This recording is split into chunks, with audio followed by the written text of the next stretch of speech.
Boker Tov, we continue with the 3-minute daily dose of Torah. So lest you should say that Nadav and Avihu were all around terrible people, there are a series of midrashim which seek to very narrowly read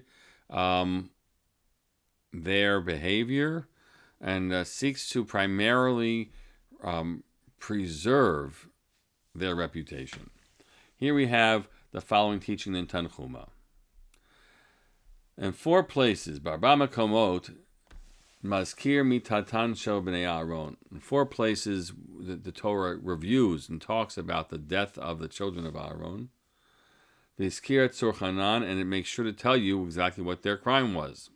We don't know exactly, but somehow describe their sin. Kol kach lama. Why does the Torah go out of its way to do this so much?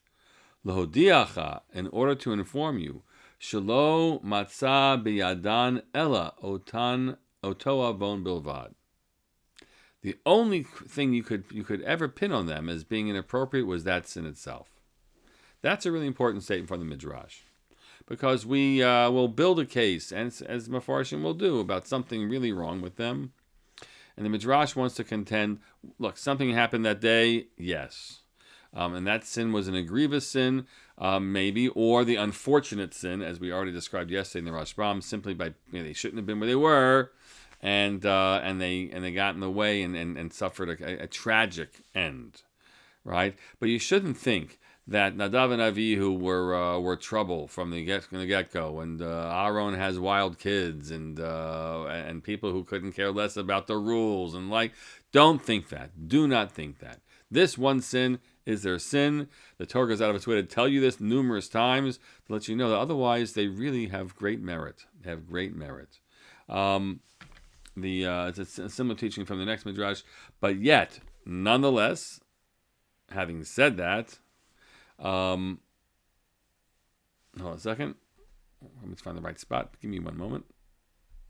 To clarify, by the way, that's what I meant to say. Right? The Midrash continues from Rabbi Elazar Hamodai, who says indeed the same thing, that it was a very, very kashem mitatan shenadav avi. It was a very painful thing. Their passing before God.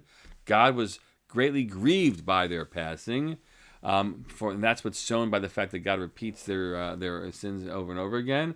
Lama, this is the other framing of it. Shalolitain pitchom peh leba'ei olam. You should not give any opening to other people who might have said, Shalo yamru ma'asim mekukalim hayalahem beseter. Lefikach meiti. They must have a lot of other bad stuff that's in private that God punishes them for.